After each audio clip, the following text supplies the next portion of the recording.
કર્યો? ભાજપે. નાગપતિમાં ભ્રષ્ટાચાર કોને કર્યો? ભાજપે. 15 દિવસે મળનારી આજે સ્ટેન્ડિંગ કમિટી નહીં પણ સેટિંગ કમિટી છે. સેટિંગ કમિટીના ચેરમેન સાહેબ હોય, મેયર સાહેબ હોય, ભાજપના પદાધિકારીઓ હોય, જામનગરના જે મુદ્દાના પ્રશ્ન છે એ જનતાના કામ કરવાના પ્રશ્નો હોય, ક્યાંય પણ ભાજપ જનતાના પ્રશ્ને ક્યાંય એક્ટિવ નથી, ક્યાંય કામગીરી થતી નથી. અને જે કામગીરી થાય છે માત્ર ને માત્ર કોન્ટ્રાક્ટરોને ક્યાંક ને ક્યાંક ફાયદો કરાવવાની વાત હોય છે. પાટલાબાઈને 40%નું જે સેટિંગ આ લોકોનું હાલે છે તમે જોવો છો. હમણાં જ અમે ગઈ કમિટીમાં પણ અમે આ જ વાત લઈને આવ્યા હતા. ત્યાર પછી ચેરમેનને આવેદનપત્ર પણ દેવા ગયા હતા. ચેરમેન સાહેબ સમય પણ નથી આપતા. ત્યાર પછી અમે રંગમતી અને નાગમતી આ બે નદીઓ છે જેમાં સુજલામ સુફલામ યોજનાના નામે એને ઊંડી ઉતારવાની વાત હતી. સંસ્થાઓએ પૈસા આપ્યા છે છતાં પણ ચેરમેને તેની ચેર ઉપરથી ઠરાવ કરીને 8.5 કરોડ રૂપિયા જેવું જે ઠરાવ પાસ કરીને આ બિલો બનાવ્યા છે એ પૈસા ક્યાં ગયા છે વાત એ છે.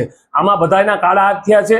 અમે 2 દિવસ પહેલા જ ઠેબા ચોકડી પાસે એક કચરાના ડમ્પિંગ પોઈન્ટની મુલાકાત લેવા ગયા. અમે અહીંયા જોયું તો પશુઓના હાડકા પણ પડ્યા છે ને મસ્ત મોટા કોથળા ભરીને કોઈ ખાનગી કંપનીઓ બહારથી આ કચરા અહીંયા નાખી જાય છે.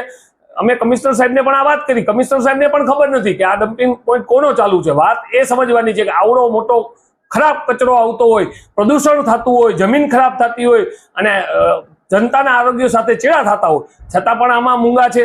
કચરામાં પણ કાળા હાથ કર્યા છે, રંગમતીમાં પણ કાળા હાથ કર્યા છે, રોડ રસ્તામાં પણ કાળા હાથ કરે છે. ભ્રષ્ટાચાર સિવાય આ લોકો કાંઈ કરતા નથી. કોન્ટ્રાક્ટરને ફાયદો થાય ને કોન્ટ્રાક્ટર પાસેથી કેમ 40% લેવા એ આ લોકોનું કામ છે. આનો અમે સખ્ત વિરોધ કરીએ છીએ ને આ લોકોને જનતા સામે આવતા દિવસોમાં ખુલ્લા કરશે. આજે શું કર્યું? આજે અમે 3 વાંદરાઓ જે રાખ્યા કે મારું શાસન છે પણ હું બોલી નથી શકતો, મારું શાસન છે પણ હું સાંભળી નથી શકતો, મારું શાસન છે પણ હું કહી નથી શકતો. આ 3 વાંદરાઓ જે છે એના પોસ્ટર લગાડી અને 40% વાળી આ સેટિંગ કમિટીનો વિરોધ કર્યો, સૂત્રોચ્ચાર કર્યા અને એના ચેમ્બરોમાં પણ આ સ્ટીકર માર્યા છે. જો આ લોકો હવે આ ભ્રષ્ટાચાર કરવાનું બંધ કરે તો સારું.